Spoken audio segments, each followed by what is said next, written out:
Bonsoir tout le monde. Bonsoir le public. Je vois qu'il y a du monde ce soir. Je vais commencer par faire l'appel de présence.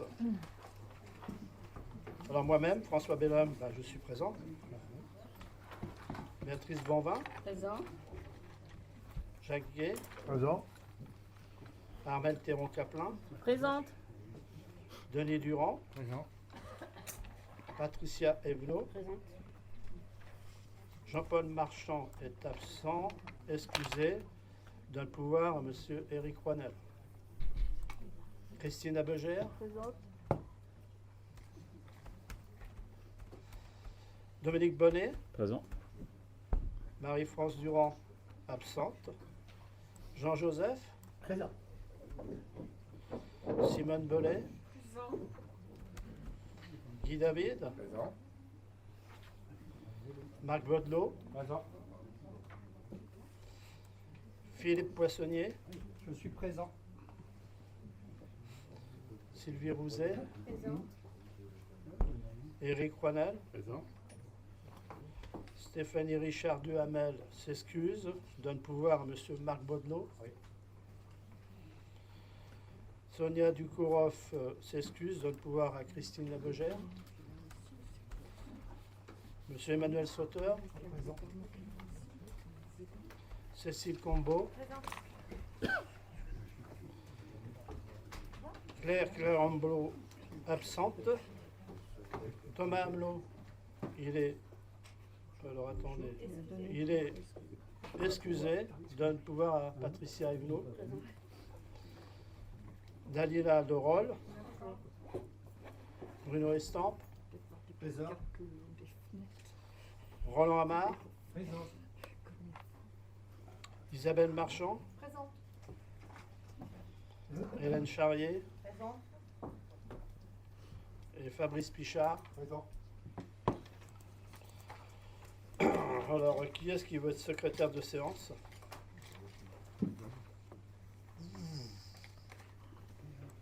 Alors, Béatrice? Alors, Béatrice Bonvin. Pour changer un peu. La dernière fois, c'était Dominique. Bon,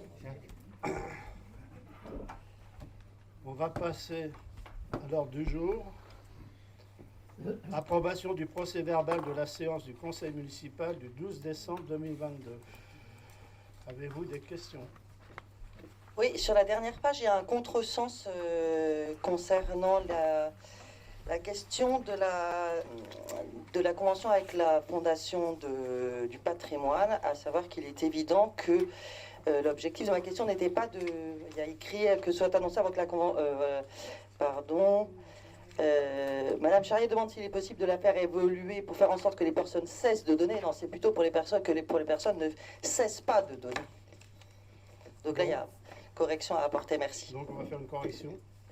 Ok. D'autres questions? Je ne sais jamais s'il faut voter ou pas. C'est bon? Le monde est d'accord? Ok. On va passer à la décision dans le cas de délégation de pouvoir consentie au maire par le conseil. Alors vous avez parmi vous, vous avez tous les tableaux des arrêtés. Alors il y a les arrêtés du 1er décembre 2022, c'est les arrêtés permanents. Il y en a 4, je ne vais pas vous les lire. Et il y a les arrêtés provisoires pris depuis le 1er décembre 2022. Donc, il y a toute une liste. Ok. Des questions là-dessus? Non? Ok. On va passer maintenant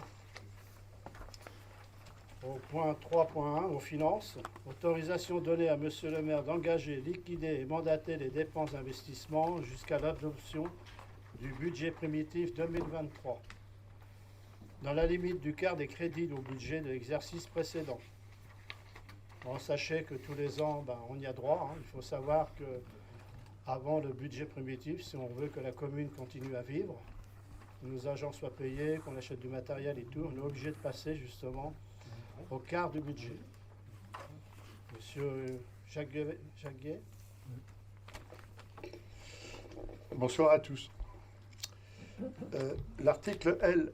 1612-1 du CGCT dispose que dans le cas où le budget d'une collectivité territoriale n'a pas été adopté avant le 1er janvier de l'exercice auquel il s'applique, l'exécutif de la collectivité est en droit, jusqu'à l'adoption de ce budget, de mettre en recouvrement les recettes et d'engager de liquider et de mandater les dépenses de la section de fonctionnement dans la limite de celle-ci inscrite au budget de l'année précédente.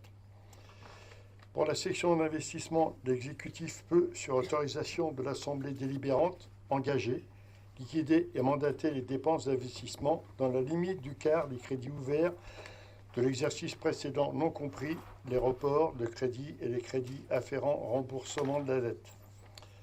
Alors, chapitre 20, donc immobilisation incorporelle. Les crédits ouverts, donc le budget primitif 2022 était 317 190 euros et 25% pour ce chapitre de prévu, donc 79 797,50.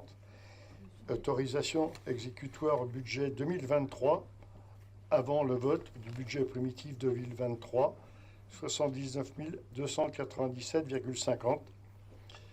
Chapitre 21, immobilisation corporelle, donc crédit ouvert, budget primitif 2022 était 3 614 150 euros.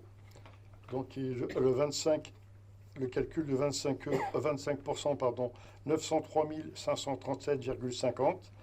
Et l'autorisation exécutoire du budgétaire 2023 avant le vote du budget primitif 2023, 903 537,50. Donc en crédit ouvert, donc, il y a 3 931 340 euros. Et le 25% donc, représente 982 835 euros.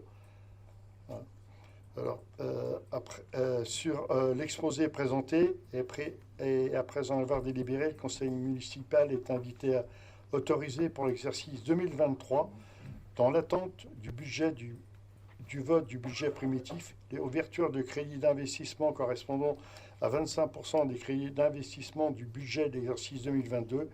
La répartition par chapitre est indiquée de la façon suivante. Donc en 20, immobilisation corporelle, crédit ouvert, budget primitif 2022, 317 190. Alors 25%, 79 297,50. Autorisation exécutoire du budget 2023 avant le vote du budget primitif 2023, 79 297,50. Chapitre 21, immobilisation corporelle, 3 614 150. Et le 25%, donc 903 537,50. L'autorisation exécutoire du budget 2023 avant le vote du budget primitif 2023, 903 537,50. Donc pour les crédits ouverts, c'était 3 931 340 euros. Les 25%, 982 835. Donc l'autorisation exécutoire pour le chapitre 20 et 21, 982 835. Bon, voilà, monsieur le maire. Ok. Donc, comme je l'ai dit tout à l'heure, pour qu'on continue à vivre, il nous faut les 25% du budget primitif. Donc, le chiffre, il est de 982 835 euros. Voilà, avez-vous des questions? Non? On passe au vote. Donc, qui est contre? Qui s'abstient? Qui est pour? L'ensemble du conseil, merci. Les affaires générales. Alors, le 4.1, modification du comité consultatif pour la maison en pan de bois. Rapporteur, moi-même. Considérant que M. Thomas Robinet a été désigné président de l'association des commerçants en remplacement de Mme Bénédicte Lesage, il est nécessaire de modifier la liste des membres du comité consultatif pour la maison à pan de bois à compter du 1er janvier 2023 comme suite. Alors, il faut savoir que Mme Lesage a donné sa démission de 3C. Et sachez qu'on avait passé, je ne sais plus à quel conseil, le groupe de participants pour réfléchir sur la maison en pan de bois. Qu'est-ce qu'on veut en faire exactement, hein? Quel est le devenir de cette maison en pan de bois? Bon, pour avoir des subventions, nous sommes obligés de passer par là parce qu'il faut savoir et donner le pourquoi. Donc, je vais vous donner le groupe, moi-même, François Bellhomme, dans le groupe, Charrier Hélène, Feu Jean-Nathalie, les sculptrices, Adbegère Christine, Marchand Isabelle, Ramon Françoise, Éric Rouanel, Tanguy Christian, Boud Françoise, Pavel Pascal et Robinet Thomas. Fait partie de l'association Sparn & Go. Alors sachez qu'on a commencé à faire une première réunion avec Monsieur Lauriette, avec son association Idéclic. Demain soir, on a une autre réunion, il y en a 4 au total. Voilà. Donc si vous êtes d'accord, je vous demande d'approuver la composition du comité consultatif. Est-ce qu'il y a des questions? Non? Moi, il y avait juste une question dont je vous ai fait part quand on s'est vu pendant les vœux, c'est qu'il y ait la possibilité de faire les choses à distance quand on ne peut pas être présent. Je vous ai répondu, Madame Marchand. Ah, d'accord, je n'ai pas vu votre Vous n'avez pas réponse. reçu le mail. Je ne l'ai pas vu. Vous n'avez pas vu. Donc, mais merci si Je vous vous ai m'avez répondu répondu. aujourd'hui. Très bien, merci. Donc on va mettre justement en vidéo. Ça sera, il y a la possibilité de le faire. D'accord? Est-ce qu'il y a des questions? Qui est contre? Qui s'abstient? Qui est pour? L'ensemble du conseil, merci. Alors, désignation, alors 4.2, désignation des représentants d'Eure-et-Loire Ingénierie. Considérant qu'il est nécessaire de désigner 2 représentants de la collectivité pour siéger aux assemblées générales d'Eure-et-Loire Ingénierie, sur l'exposé présenté et après avoir délibéré, le conseil municipal est invité à désigner M. Marc Baudelot, représentant titulaire, désigner Mme Armelle Théron, Caplin, représentant suppléant. Donc, c'est les propositions que je fais. Est-ce qu'il y a d'autres personnes qui veulent se présenter? Non? Pas de questions? On passe au vote. Qui est contre? Qui s'abstient? Qui est pour? L'ensemble du conseil? Merci. 4.3, désignation du représentant titulaire d'énergie d'Eure-et-Loire. Considérant qu'il est nécessaire de désigner un nouveau représentant titulaire à la collectivité pour siéger aux assemblées générales d'énergie d'Eure-et-Loire, sur l'exposé présenté et après avoir délibéré, le conseil municipal est invité à désigner M. Dominique Bonnet, représentant titulaire. Alors sachez qu'on avait un représentant, M. Emmanuel Sauter, mais c'est incompatible à son métier car il travaille chez Enedis, donc il ne pouvait pas représenter justement l'énergie Eure-et-Loire. Donc c'est pour cela que ce soir, je demande, si vous êtes d'accord, de désigner M. Dominique Bonnet en tant que représentant titulaire. Ça veut dire qu'il a démissionné? Oui. Ça aurait été peut-être bien de l'indiquer qu'il avait démissionné. On peut le mettre, il n'y a pas de souci. On va le rajouter. Qui est contre? Qui s'abstient? Qui est pour? L'ensemble du conseil, merci. Alors, ressources humaines, 5.1. Convention de mise à disposition d'un éducateur sportif de la communauté de communes des Portes-Auréliennes d'Île-de-France. Rapporteur, Madame Armelle Théron-Caplin. Bonsoir à toutes et à tous. Considérant que la convention prend fin au 31 décembre 2022, considérant qu'il convient de prolonger jusqu'au 30 juin 2023 le temps de revoir les modalités de la mise à disposition et d'établir une nouvelle convention au 1er juillet 2023, je vous expose la convention de mise à disposition individuelle d'un éducateur sportif qui nous lie avec la communauté de communes des Portes-Auréliennes d'Île-de-France est arrivée à son terme au 31 décembre 2022. Pour maintenir le service et assurer la continuité, le temps de revoir les modalités de la dite mise à disposition, il est proposé un avenant à la convention afin de la prolonger jusqu'au 30 juin 2023. Sur l'exposé présenté, le conseil municipal est invité à décider de prolonger la validité de la convention de mise à disposition individuelle d'un éducateur sportif de la communauté de communes des Portes-Aureliennes d'Île-de-France dans les mêmes conditions au 30 juin 2023 et autoriser monsieur le maire ou son représentant à signer l'avenant numéro 1, en sachant que cette délibération est déjà passée en conseil communautaire. C'est bien ça. Donc le projet d'avenant à la convention, vous l'avez dans votre dossier. Est-ce que vous avez des questions? Est-ce que vous avez des questions au Oui. sujet? Oui, oui.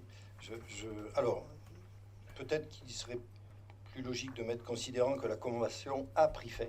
Elle ne prend pas fin le 31 décembre, puisque c'est déjà passé. Donc elle a pris fin. Je pense que ça serait déjà plus honnête.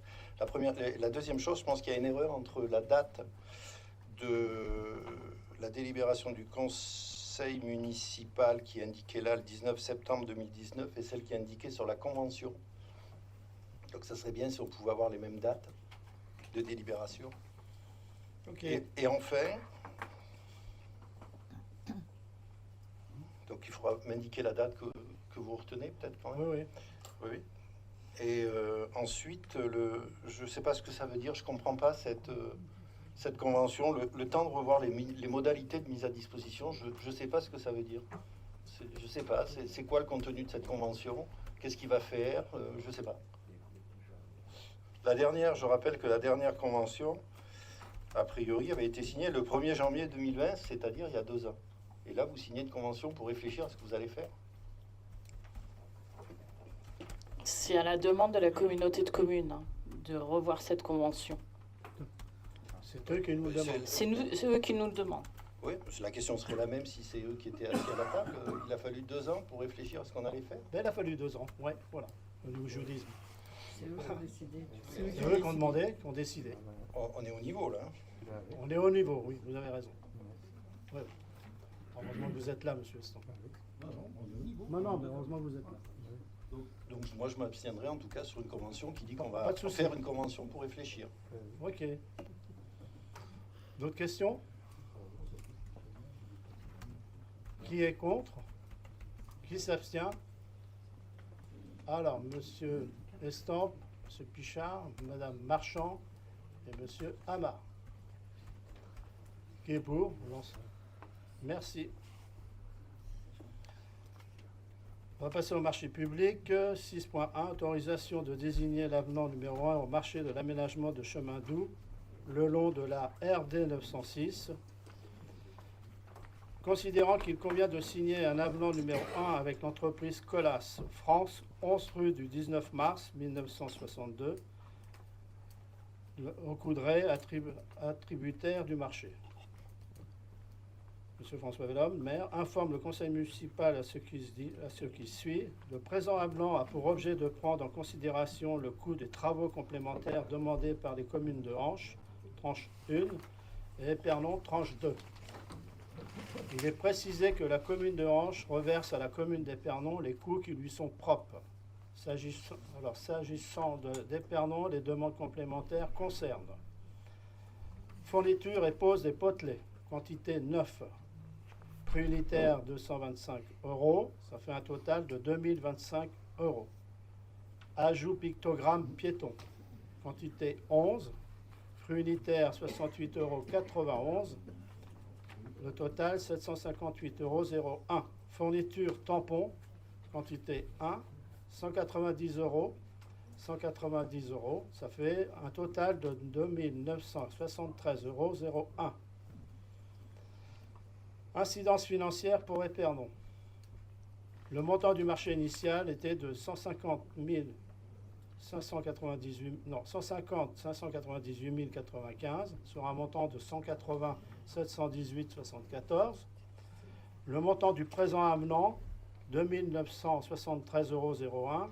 Ça fait un montant TTC de 3 567,61 €.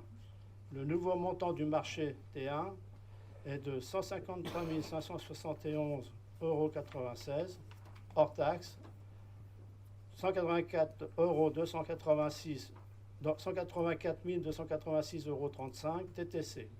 Cela fait une augmentation de 1,97%. Incidence financière pour Hanche. Montant du marché initial, 148 101,60 euros. TTC, 177 721,92 euros. Le montant du présent avenant, 23 627,31 euros. TTC, 28 352,77 euros. Nouveau montant du marché T2, 171 728,91 euros. Hors taxe, cela fait un TTC de 206 074,69 euros. Cela représente une augmentation de 8%, 91. L'incidence financière de l'ensemble du marché est de montant du marché initial hors taxe 298 700,55 euros. Montant TTC 358 440,66 euros. Et le montant du marché est de 325 300,87 euros. Montant TTC 390 361,04 euros. Le taux d'augmentation étant supérieur à 5% pour l'ensemble du marché, sur l'exposé présenté après avoir délibéré, le conseil municipal est invité à autoriser monsieur le maire et son représentant à signer les dits avenants pour le montant total de 325 300,87 euros hors taxe. Ça fait en TTC 390 361 euros TTC. Dire que les crédits nécessaires ont été prévus au budget communal. Donc vous avez dans votre dossier l'avenant. Donc comme vous pouvez savoir, c'est la liaison 12 qui s'est faite entre Épernon et Hanche. Avez-vous des questions? Non? Ok, donc on passe au vote. Qui est contre? Qui s'abstient? Qui est pour? L'ensemble du conseil? Merci. Maintenant, on passe aux informations diverses.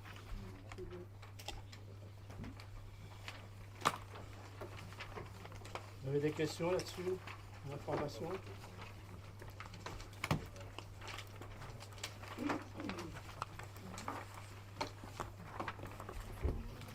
Non? Je voulais revenir sur la question quid Pas de bruit à côté, Alexandre. quid de ce qui se passe sur l'aile de la Geôle,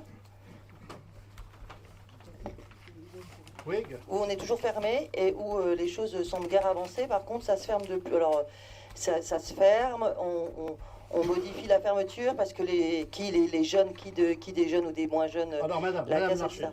madame Marché, Donc, madame Charrier, je vais vous répondre parce que l'histoire de la jauge, déjà, c'est des problèmes privés. On est bien d'accord. On est bien d'accord. Donc, c'est une On entente est bien d'accord entre qu'il y a un voisins. propriétaire qui doit assumer C'est sa une entente responsabilité. entre voisins, madame. Tout était prévu. Il va y avoir des chantiers, mais il y a un problème entre voisins. Ils ne s'entendent pas. Voilà ce que je peux vous dire. Moi, je ne rentre pas dans leur...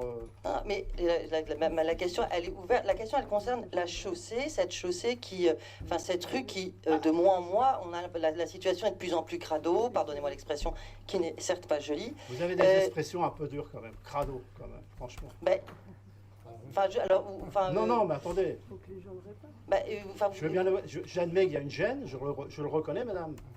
Et voilà. C'est pas moi qui. Ah non, mais je dis pas que c'est on vous, est monsieur sur le le maire. sujet, on est sur Je le dis sujet, pas que mais c'est qu'est-ce que vous. vous me demandez? Qu'est-ce que vous demandez? Je dis à quel moment on sort de cette situation, à quel moment. Je viens de vous répéter, c'est entre les voisins, ils s'entendent pas. Qu'est-ce que je vous dise, moi? Oui, mais néanmoins. Est-ce que vous voulez que la commune le prenne en charge, c'est ça? Non, mais.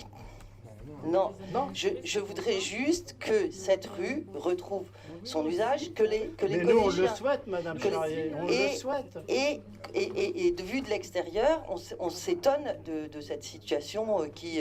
On est pour moi, d'accord. Et en plus, sûr.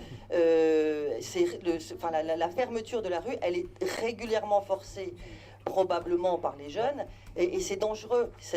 Donc voilà, c'est un ensemble de choses. C'est dangereux, mais il y a un arrêté, il y a quelque chose en fait. Il y avait un arrêté, alors je ne sais pas jusqu'à la fin de l'année dernière, il y avait un arrêté. Là, j'ai pas revu sur la clôture actuelle, j'ai pas vu d'arrêté.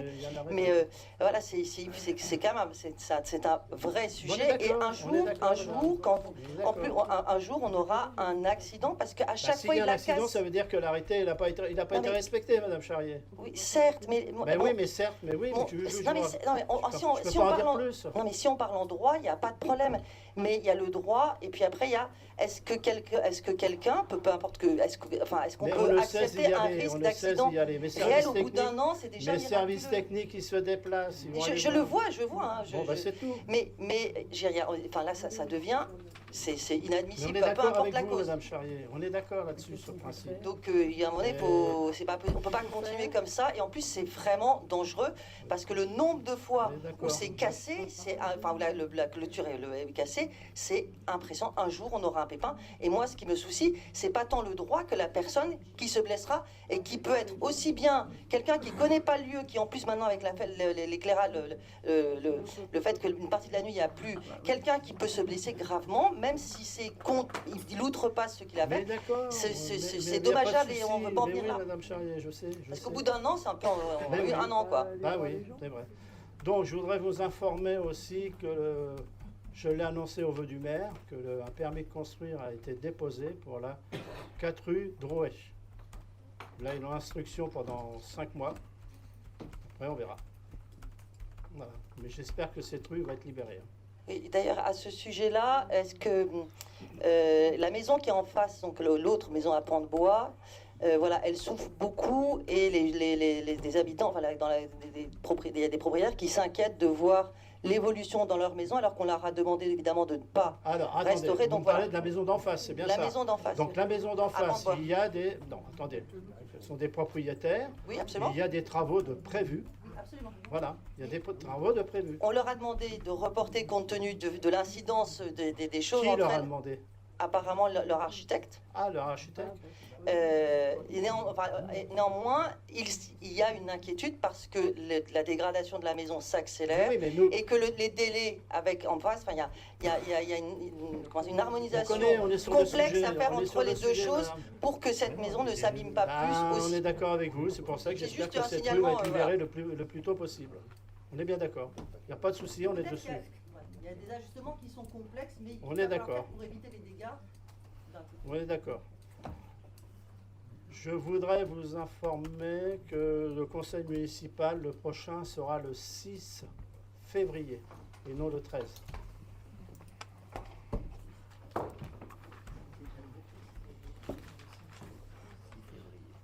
Y a-t-il des questions?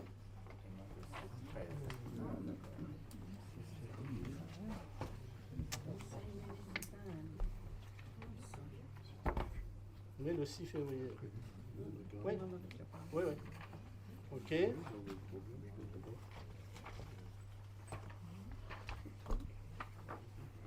C'est tout? Ok. Bon, on va clôturer le conseil municipal. Quelle heure est-il? 20h59. Bon, écoutez, je vous remercie. Et bonne soirée.